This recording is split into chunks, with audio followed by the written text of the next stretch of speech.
Hola, everyone. Welcome to Cultura Convos, a space for reflections of identidad y cultura through personal reflections, stories, and conversations with other guests. This community is forming so we can continue to become, if you haven't already, start becoming the best version of ourselves by writing and rewriting our stories from a place of strength. And I say this instead of writing it from a place of fear, being a victim, embarrassment, shame. And our goal is that we can continue to embrace and celebrate our cultura, our cultural identity, and at the same time, all other parts of who we are, because there's no one identity that defines all of us. My name is Edith. You can also call me Edith, and I am many things. Right now, your host for Cultura Convos. I'm also a mother. I am a daughter, a sister, a wife, life partner, and also the author of my debut children's book titled Two Homes, Dos Casas, which is available as a bilingual version and also fully Spanish. And I am a person who loves to talk about identidad y cultura. I think that they're very important subjects, which is why I'm really, really excited to be creating this space and excited for how it will grow. So thank you for being here. And I'm excited about this episode. This will be a solo episode, as you can see. It's episode 7. And today I wanted to talk about the power of words. I've been thinking a lot about how words are very powerful, and obviously in so many ways. This can be like the words we read, how the labels we receive from other people, how we talk to ourselves, how we talk to others, etc., etc. Today I want to focus on really thinking about the things that we say with or without intention that end up happening, and then in general, really thinking about kind of how we talk to ourselves, right? So, in this episode, I want to touch about some of those things that in my life, literally, whether I was saying it with or without intention, sometimes happen. And I was like, wait, let me pause because this is a little wild. And then really thinking about how we're talking to ourselves so that we can begin speaking to ourselves in a way that it has grace, in a way that doesn't that we don't put ourselves down, and in a way that is really kind of reframing our story and ourselves from a place of strength, really. And I've been thinking a lot about even just language and how it's been used throughout history, right, to dehumanize us. Even right now, as we think of what's happening with immigration, words like illegal, words like alien, just words that have been used throughout history. When we talk about the first peoples or indigenous peoples, it's like savages, in the Black community, subhuman. Like there's just been so many ways that language has been used towards us to dehumanize us, to other us. And because of that, it felt, as I speak, even more important that how we speak to ourselves is just so critical and like so pivotal. So I want to touch on those 2 points: how things we say with or without intention and how they end up happening at times, and then being more mindful and intentional about how we're speaking to ourselves. So I want to start off with a story about how, for example, there's been multiple things that I've said without intention that I kind of just said that ended up happening. And one of them was like, I used to, and I put a little brief post on my Instagram about this, which is at it's Edith Suarez. Yeah, ITS Edith Suarez. And I said something like how I used to say, like, I remember being in grad school, sitting down in a class, and, I was surrounded by very ambitious people, right? And, ambitious is a word that I feel like it's in a spectrum. And it's just, some people could say I'm ambitious, and in some ways maybe I am, but in class, I felt like at that time, I would hear people's like dreams and goals after grad school. And I don't know, I guess I just didn't feel like I wanted to reach some of the things that people would say. So like I remember one time like people would just talk about like organizations that they wanted to work with for like the UN or for like USAID, some big companies like World Bank, and I was never really interested in that. And I guess it was my perception about some of them. So I always felt like, okay, I want to work more in the community. I want to do this. And with that in my mind, I'm like, I'm not even trying to make all this money. Like, I just want to make like 60K and work for a nonprofit and like I'm good. And I kind of like always thought that, I think even before I applied to grad school. So I was actually reading my statement, like my personal statement when you apply. And I think at that time I was like interested in working in the community still, but I wanted to do something around like financial entrepreneurship or like financial education. Anyway, the point is that I always, not always, but for a very long time, I think since I started my college journey, in my mind, it was like I was going to work in the community, more in the public sector or in the nonprofit, which I have and I've loved it. The thing that I want to emphasize is I used to be like, yeah, I just want to make like 60K and that's it.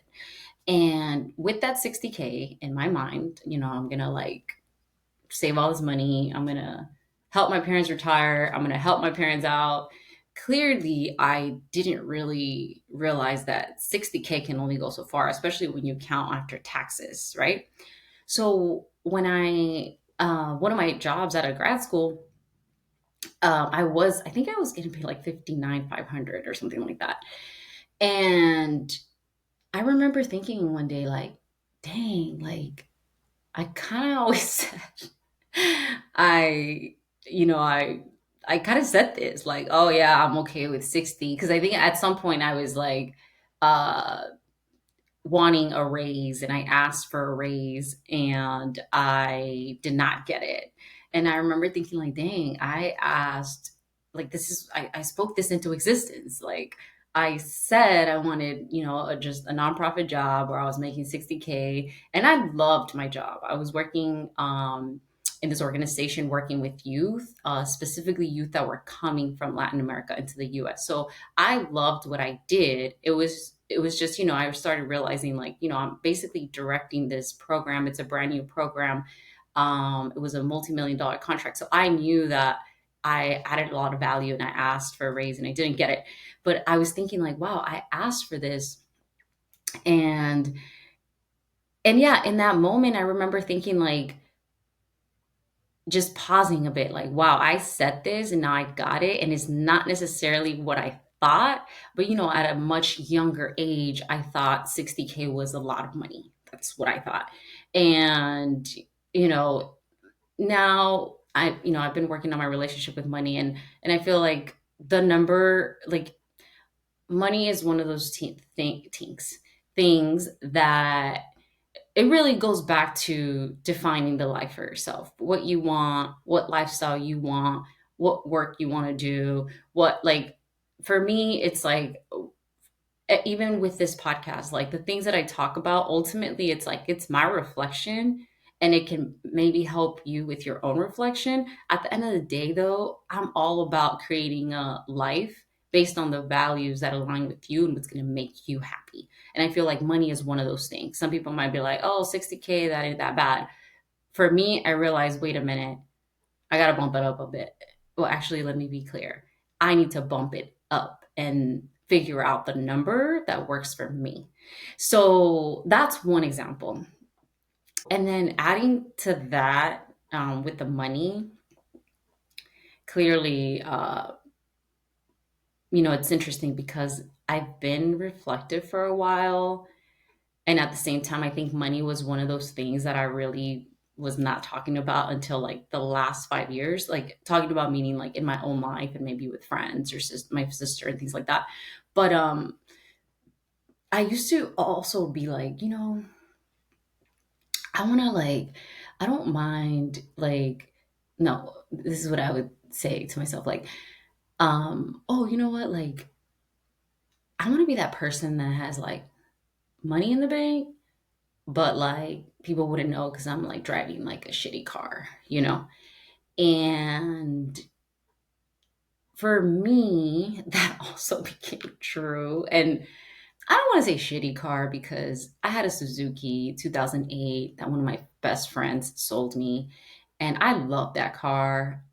I love how small it was. I love that at some point I lived in Boston with it. I even brought it to Atlanta.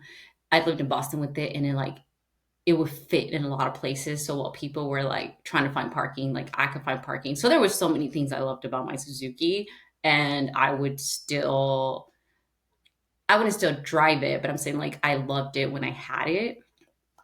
The thing is that I like it was a really old car to the point that my friend, I wouldn't even say old because it was 2008. I don't know if that's considered old, but it was not really like it wasn't in the best condition.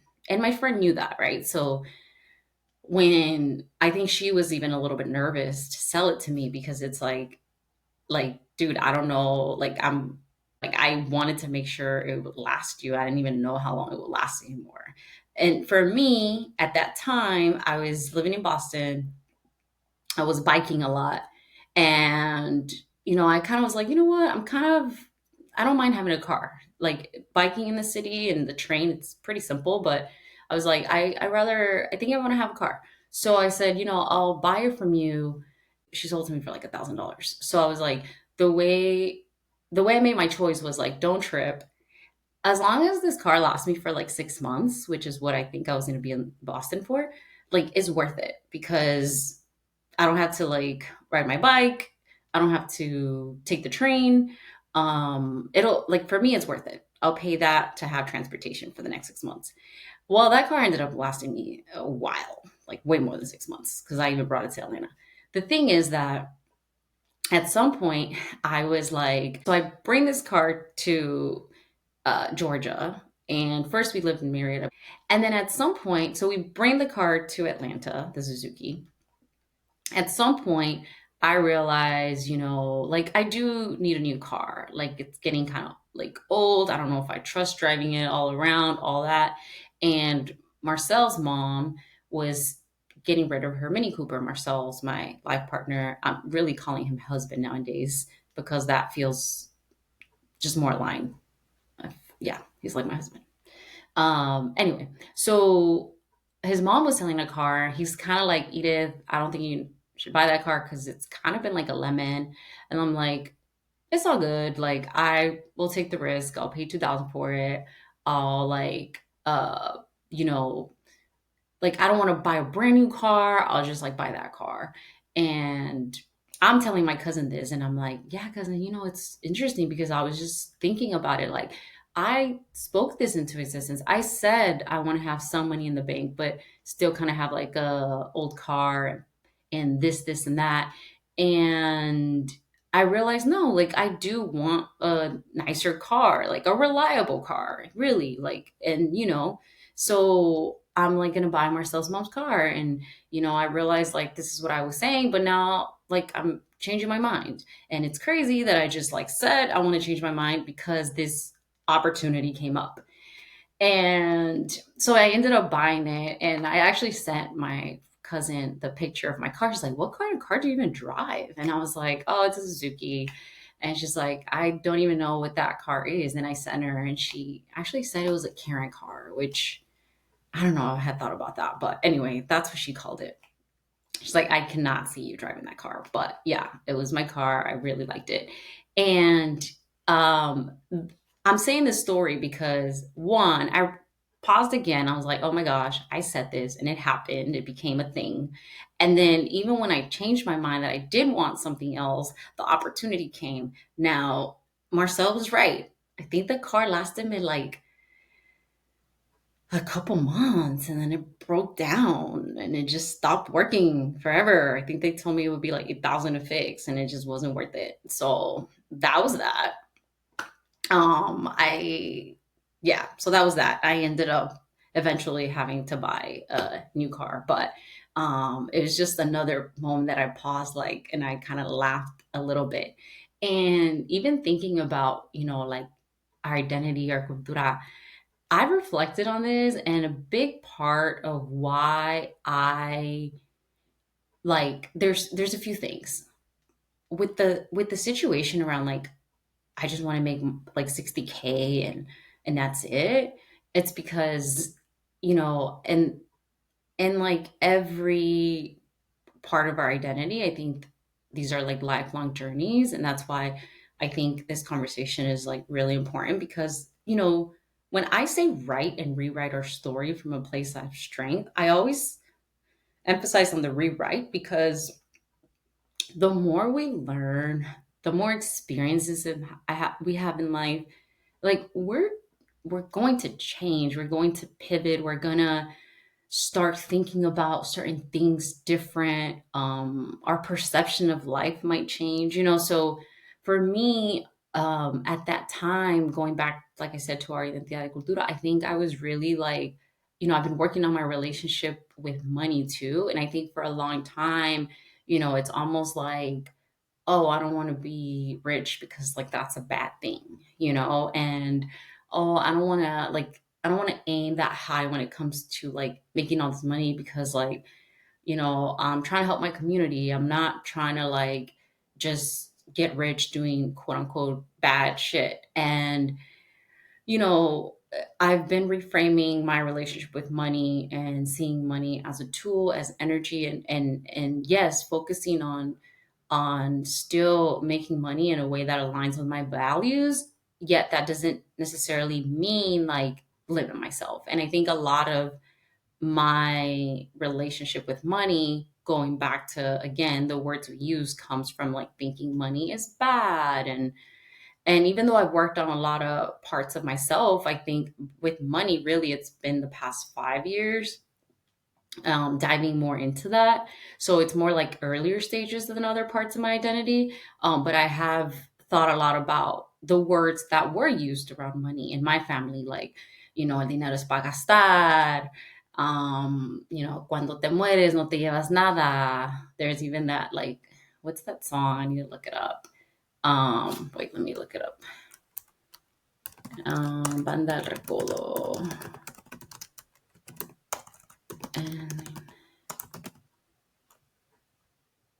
oh no, I had it wrong. It's not que me entierren con la banda.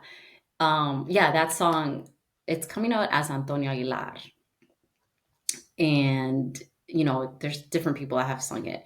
But Un Puño de Tierra, right? Like, el día que yo me muera, no voy a llevarme nada.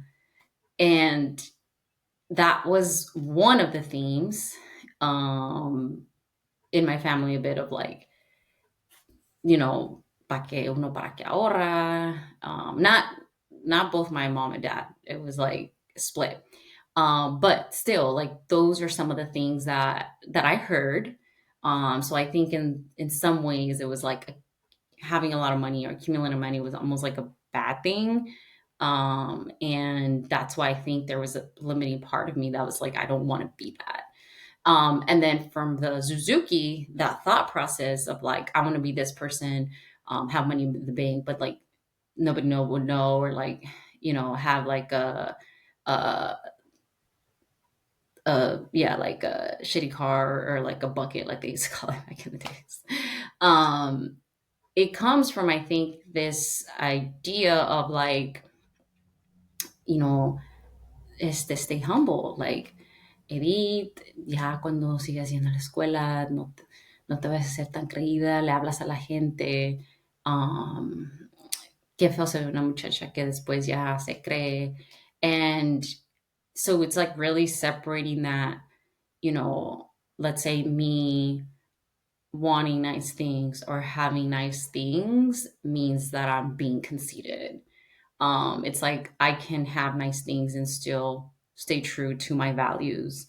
I can have, um, yeah, I can have nice things and still be the person I am. Like money is not necessarily the thing that's going to make me, I don't know, mean or conceited or whatever. It's like it doesn't necessarily work that way. Now, again, that's why I talk a lot about the my relationship with money and how I'm working on that, so that it's not necessarily limiting me.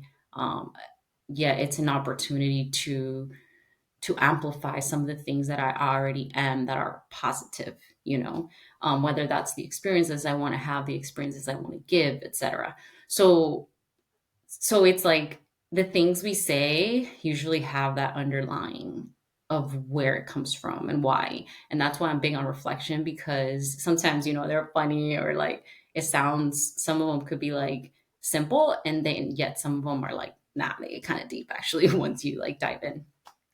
And then so yeah, I feel like those are some things that I would say without much intention, and then literally like they kind of happen, and it kind of brought me like a little bit of a pause.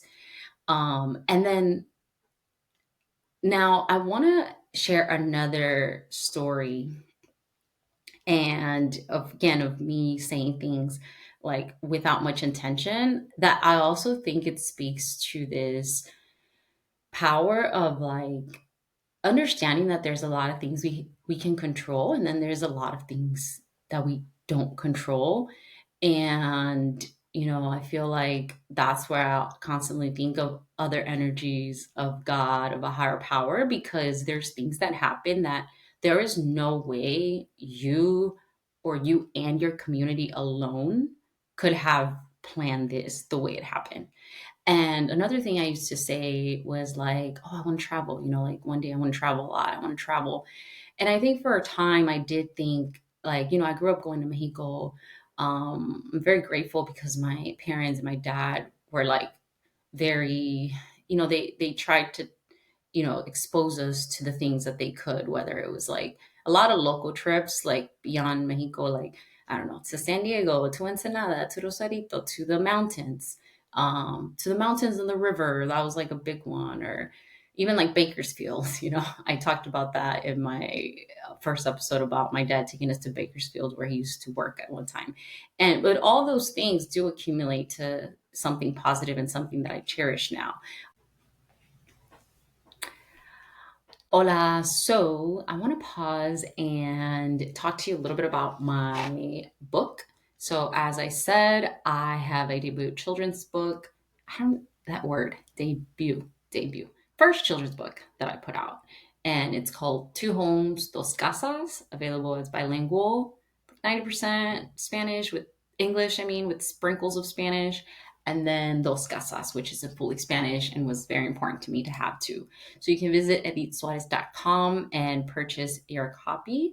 It's about a little girl who visits her parents' first home for the first time. And at first, she's kind of like not digging it. She's like not liking it. Things are happening to her, but things begin to change over the course of the week. And then soon it'll be time to go back home. So it's a lovely story.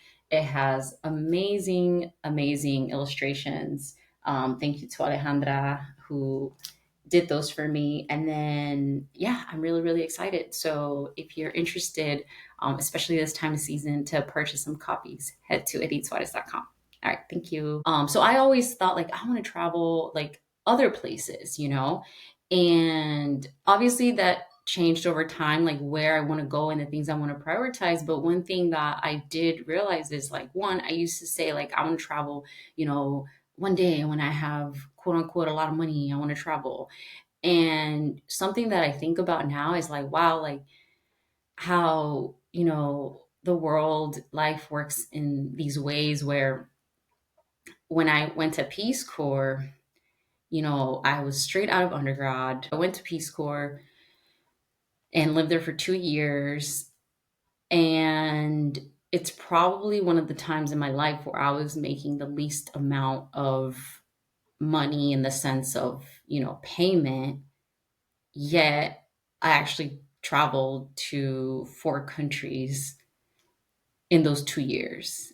And I didn't even come back home for 2 years, because at that time I only had like it just I think it would kind of take over like whatever I had saved, that would be it. Like the flights were pretty pricey and all that. And yet two of those countries, so I went to Morocco and I went to Guinea and I went to Ivory Coast and I went to Ghana. In two of those countries, like I actually like I got blessed to go. Like I it was not my money. So for Morocco, I had a wisdom tooth. Well, I actually just got my fourth one because apparently when they did that in Morocco, when they took out my wisdom tooth, or teeth, it was three out of the four, which I had no idea. But anyhow, to the story. So I'm living in Burkina Faso, and they wisdom teeth start growing.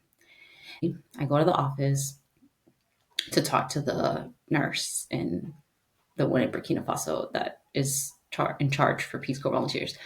And then she's like, okay, well, the dentist that usually does that routine is actually in Senegal. We actually don't do wisdom teeth in Burkina Faso. We go to because there was something about like quote unquote standards and certain like medical stuff. So they were like, we actually usually send volunteers to Senegal, but the guy is actually on vacation for some time. But we think that maybe we can find someone here in Burkina Faso. And I remember thinking like, nah, like you're like I'm not like basically most volunteers have always gone to Senegal, and mind you, a lot of Peace Corps volunteers, like statistics wise, like numbers wise, is predominantly white. So for me, that already felt a little bit like sometimes you have those moments like, wait, is it because it's me? Or are you like, would you have suggested the same thing to a different volunteer? These thoughts come to your head. So I was like, wait a minute, I would be the first person to get my wisdom teeth taken out of the volunteers in Burkina Faso. Like, I do not feel comfortable with that. I said, so can you please find a different solution? And they're like, oh, we'll see what we could do. So then they ended up sending me to Morocco because there was like a dentist over there. So I ended up going to Morocco for 11 days to Rabat, and it was awesome. I had a friend that connected me to another friend. He kind of showed me around. And yeah, and I was like, wow, like, what are the odds? Like, I literally am experiencing something that I wasn't even going to have the opportunity to do on my own. But this wisdom tooth literally opened up, like, damn, I think that's a little spit. This wisdom tooth literally opened up, or like an opportunity. Like, I was just thinking, like, wow, like, God works amazingly. And I think it was around Thanksgiving because my friends, I actually had Wi-Fi, and my friends like FaceTimed me from California. So that was amazing. I had the best food.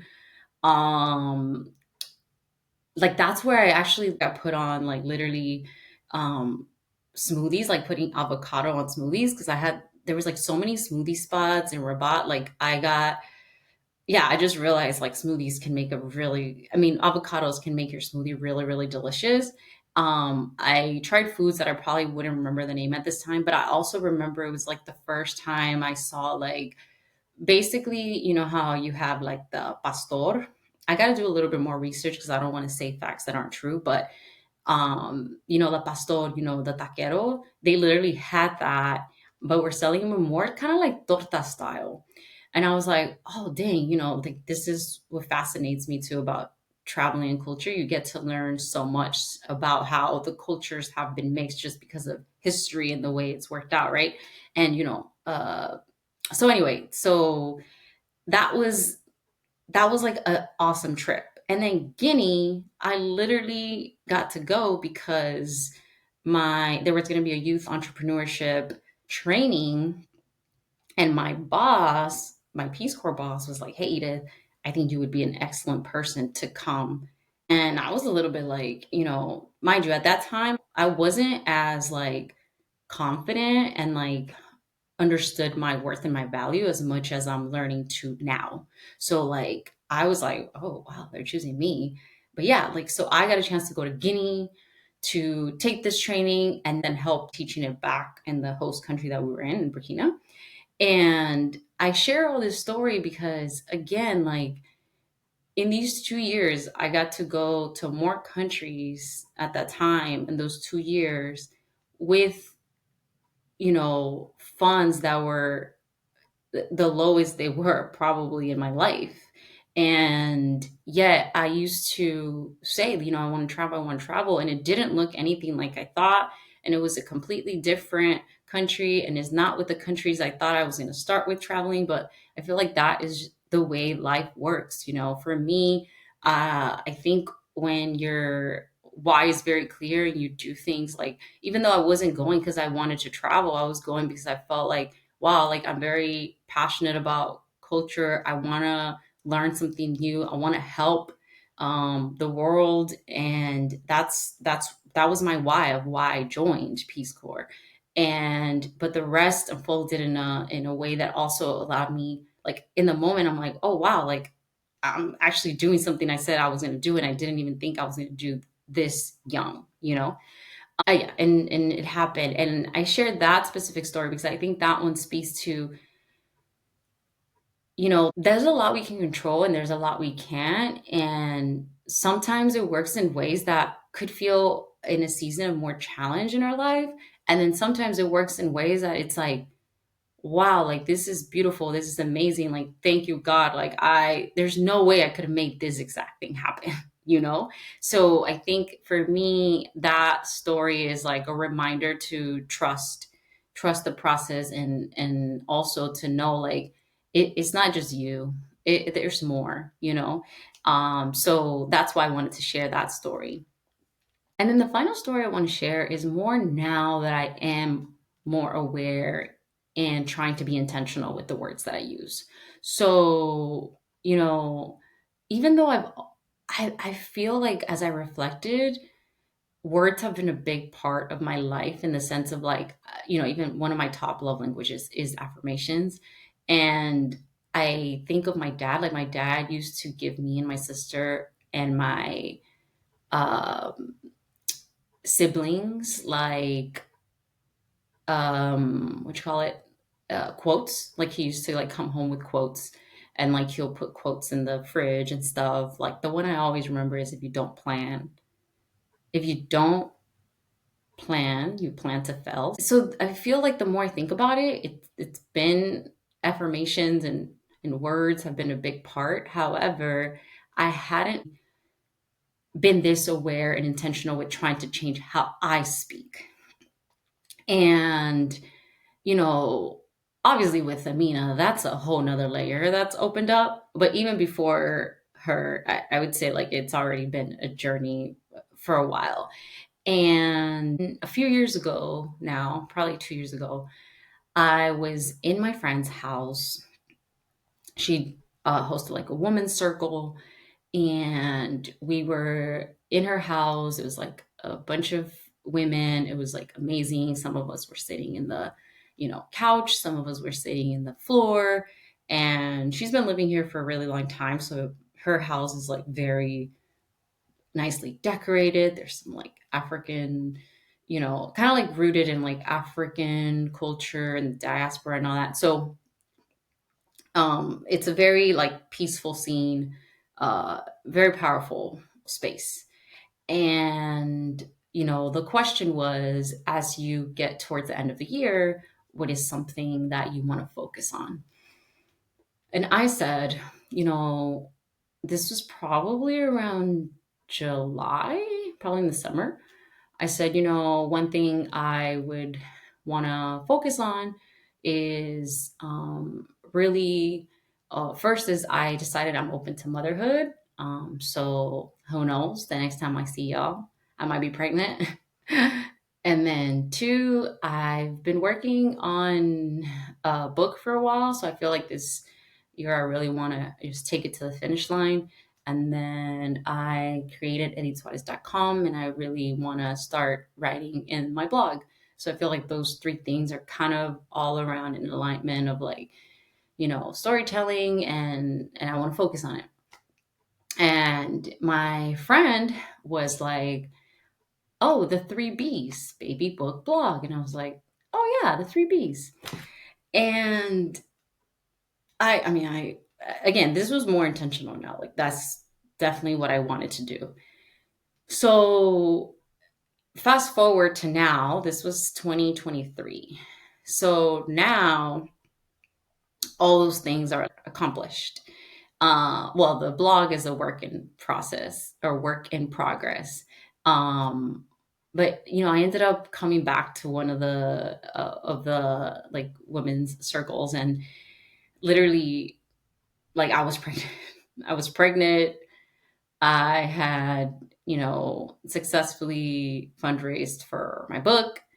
I had, you know, like started the blog, and it was just, it was wild. So that was definitely like a moment where I was like really grateful, because there were some things that I could totally control. Um, you know, Making the plan for my book, writing my book, like finding a team, doing the fundraiser. Like there was a lot of things I could control. Same thing with my blog. With the baby, I didn't know what that was going to look like. And there was a part of me that was scared to think like, oh, there's just so many stories around kids, whether you can't have them, whether it takes you a longer time, like what would be my alternative, like all these things. So I think with that, I didn't want to think too much and set too much expectation. I kind of just said, okay, God, I'm open to motherhood. And I'm very grateful that it did happen. And yeah, so it was just like, wow. And at some point, my coworker is also the person that leads these spaces. So she said, Edith, like, wow, like you really manifested this. And I was like, she's like, girl, the ancestors are listening. So yeah, I was like, wow. And when she's like, Edith, like you manifested this. And I feel like the way, there's some people where you just listen to more, and I feel like she's one of these people. So when she said that, I feel like it amplified something that I had already thought of, and like moments I had paused and really, again, continued to try to be even more and more intentional about the words that I'm using and how I talk about, my story, the things that are important to me, the things that I want, the things yeah, just the things that I want. And I I wanted to do this episode because I feel like it can be so easy to just, the same way we kind of flow through life and not pause. It can be very easy to just kind of like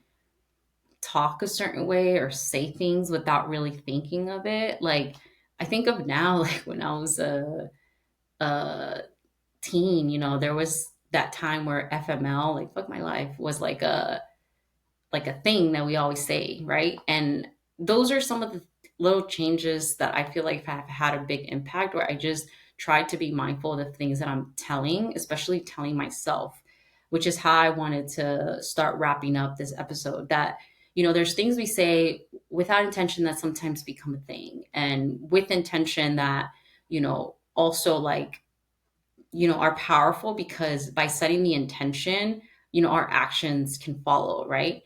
And then there's like, how are we talking to ourselves daily?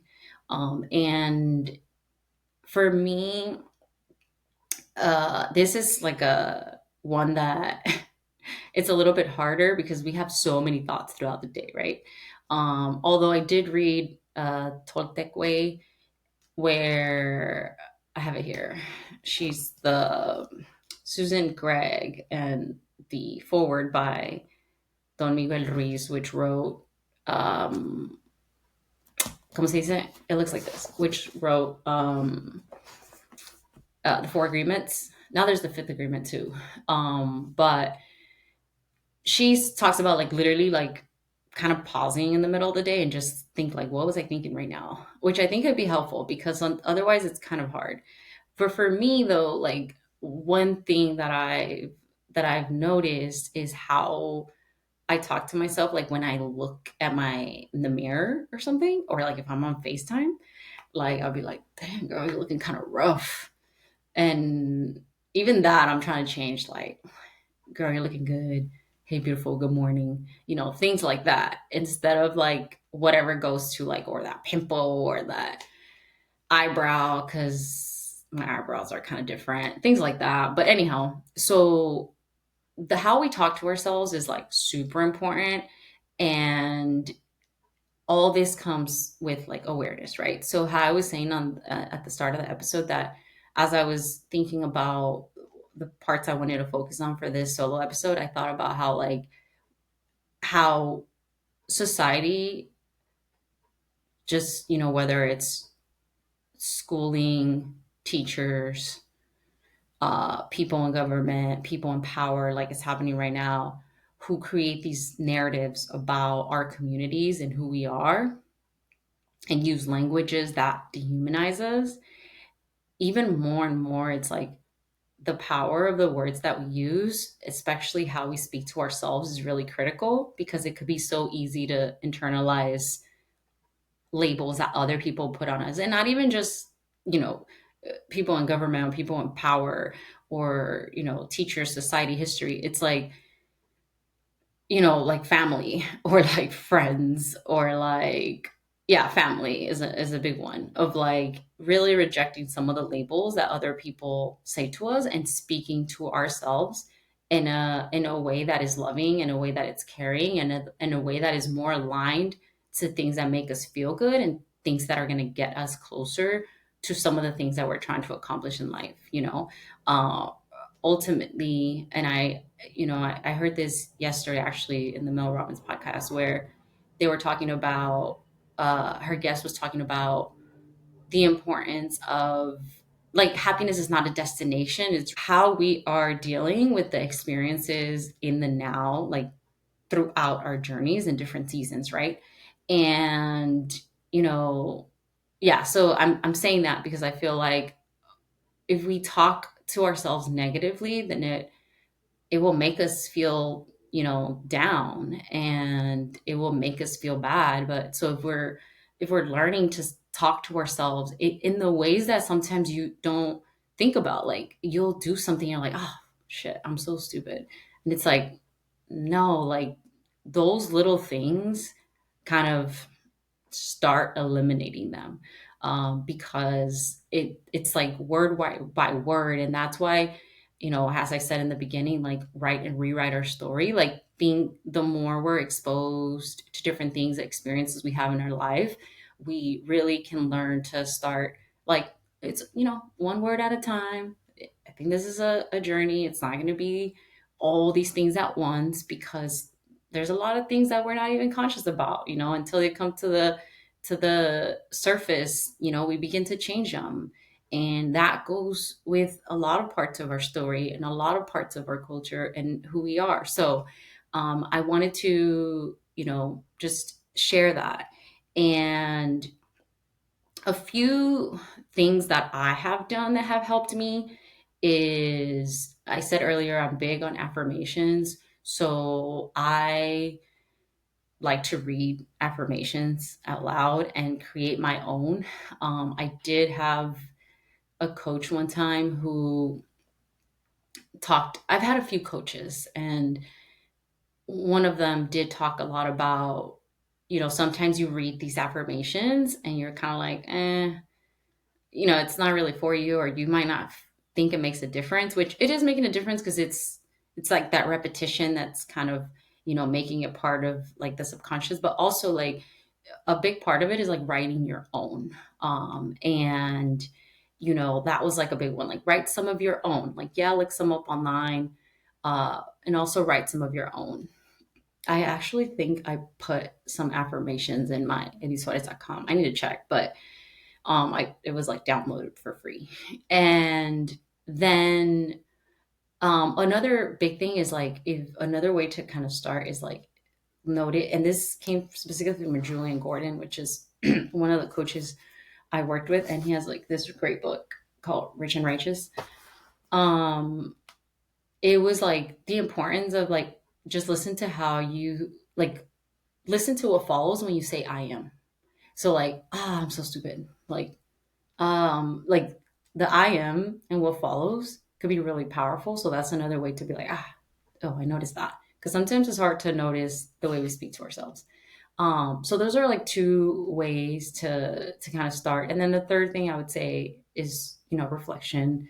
Really, the more I've learned to try to be intentional with my words, the more I also notice the words of others, and not in a judgmental way, because I think that's the biggest thing. Like, not try not to judge ourselves or judge other people, because sometimes you're inspired, like, ooh, I like that word that they use. Like, I want to use that. I'm gonna say that. Or like, I don't really say that anymore, but like, I don't really use that word to express myself anymore, but it's fine. It's not like judgmental. It's just, you just notice it. That's just what happens. Talk to ourselves. So yeah, if you're saying like, oh, I'm such an idiot, oh, I'm so stupid, like a dumbass, like, no. Just those are the things that change them could have a really big impact. So I'm going to pause there. And, I hope that you enjoyed this episode. Like I said, really, I've been thinking a lot about the power of words. And, I shared a little bit about those that I said without intention that happened, in a way that was like, oh my gosh, I spoke into this. And when I did reflect a bit on it, there was a bit of underlying, more like depth to it of why I thought the way I thought. And even with my anecdote about travel, like the fact that there are things we control, and then there's things that are working in our favor, whether we see it or not. And then finally, sharing about, yeah, the importance of how we talk to ourselves. So before I say my goodbyes until the next episode, which will be episode 8 in December, and it'll be a solo episode, and then I'll begin bringing guests again. I wanted to make sure you reflected on parts of your own story and you. So if you're watching on YouTube, you'll notice the screen is black because I realized I didn't add this part. So I had to make sure. I didn't want to leave the video without these, two things for you to think about. So number one is, think about if there's been things you've said, whether it was more of those like without intention that you kind of just said, you would repeat and you would kind of say often and they've become true, or with intention that they became true and maybe you're happy they did, or you're like, wait a minute, this is not what I want. And so really think about that. And then always give yourself permission to pivot, to change. And then two, think about the I ams. Like maybe there's an I am you notice this week that you're like, oh dang, I I don't know, insulted myself, talk really negatively to myself. And again, this is ongoing, learning to speak to ourselves in a different way. One time, one of my friends, shout out to my friend Claudia, we had an activity where we had this women's circle, and it was this activity she brought around, like, think of some of the things you said to yourself. Like, would you ever say that to like a friend that you love? So sometimes we definitely talk more rude to ourselves and down to ourselves than to others. So yeah, just notice your I ams and think of those two things. What have you said that actually became true? And what do you follow your I ams with? All right. I hope you enjoyed this episode. And I want to ask you to please take a moment to like it, subscribe, to share it with a friend if there's something that spoke to you that you enjoyed, or if you know someone that would enjoy this podcast. And if you're listening on Apple, YouTube, where you're listening, comments are really helpful too. So rate it, comment it, and yeah, share it with someone. So thank you so much for staying with me today. I hope you have a wonderful, wonderful week. And it is holiday time. So if you are celebrating, continue to enjoy your holidays. All right. Have a wonderful day, y'all.